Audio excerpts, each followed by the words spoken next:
ഏതായാലും ശരത്തേടൻ തയ്യാറാക്കിയ ഒരു റിപ്പോർട്ട് ഞാൻ ഇനി പ്രേക്ഷകരുടെ മുൻപിലേക്ക് എത്തിക്കുകയാണ്.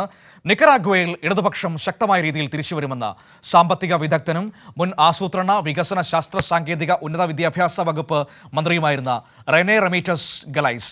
ലാറ്റിൻ അമേരിക്കയിൽ സുസ്ഥിര ഇടതു ഭരണ സംവിധാനങ്ങൾ ഉണ്ടാകാൻ സഹായകരമായ രീതിയിൽ പുതിയ അജണ്ട രൂപപ്പെടുത്തണമെന്നും അദ്ദേഹം പറഞ്ഞു. കൈരളി ന്യൂസിന്റെ ന്യൂസ് ഡയറക്ടർ ശരത്ചന്ദ്രനോട് സംസാരിക്കുകയായിരുന്നു അദ്ദേഹം.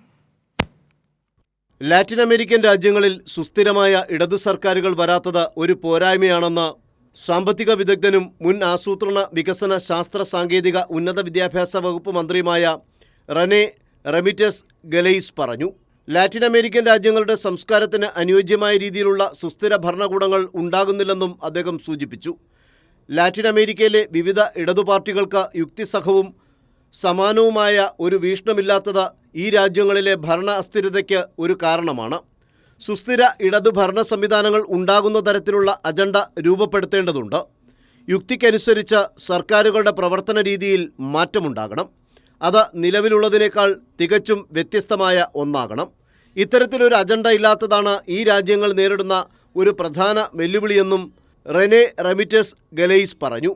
I think that the institution of the states are institution that is not according to the cultural politics of our nations.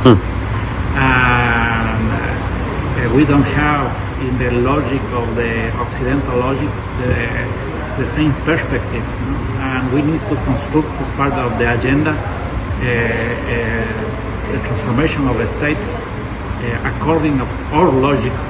That is completely different than that we have now. Latin അമേരിക്കയിൽ ഇടതുപക്ഷത്തിനും അവർ നേതൃത്വം നൽകുന്ന സർക്കാരുകൾക്ക് മുന്നിൽ വലിയ സാധ്യതകളുണ്ട്. നേരത്തെ തന്നെ Cuba, Venezuela, Nicaragua എന്നീ രാജ്യങ്ങളിൽ ഇടതു സർക്കാരുകളുണ്ട്.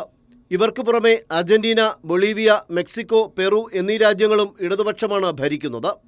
അടുത്തിടെയായി ബ്രസീൽ, ചിലി, ഉറുഗ്വേ, കൊളംബിയ എന്നീ രാജ്യങ്ങളിലും ഇടതുപക്ഷത്തിന് മുൻതൂക്കമുള്ള സർക്കാരുകൾ വന്നു. ലാറ്റിൻ അമേരിക്കയെയും അവിടങ്ങളിലെ ഇടതു സർക്കാരുകളെയും സംബന്ധിച്ച് ഏറെ സുപ്രധാനമാണ് ഈ കാലഘട്ടം. കൂടുതൽ മുന്നേറാൻ ഇടതുപക്ഷത്തിന് കഴിയണം. അതത്ര എളുപ്പമല്ലെങ്കിൽ കൂടിയും ലാറ്റിൻ അമേരിക്കൻ ജനതയുടെ പുനഃക്രമീകരണത്തിന് സഹായകരമായ പുതിയ നയങ്ങൾ ആവിഷ്കരിക്കാനാകണം. 2 വർഷം മുൻപേ താൻ എഴുതിയ ഒരു പുസ്തകം പ്രസിദ്ധീകരിച്ചിരുന്നു. അതിൽ ലാറ്റിൻ അമേരിക്കയിലെ ഇടതുപക്ഷം നേരിടുന്ന പ്രതിസന്ധികളെക്കുറിച്ച് പറയുന്നുണ്ട്. ലാറ്റിൻ അമേരിക്കയിലെ സാമൂഹിക പരിസ്ഥിതിയെ അടിസ്ഥാനമാക്കിയാണ് ഞാൻ പ്രശ്നങ്ങളെ വിലയിരുത്തിയതെന്നും അദ്ദേഹം പറഞ്ഞു.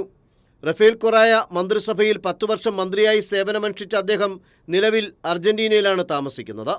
ഹവാനയിൽ നിന്ന് കൈരളി ന്യൂസിനു വേണ്ടി ന്യൂസ് ഡയറക്ടർ ശരത്ചന്ദ്രൻ.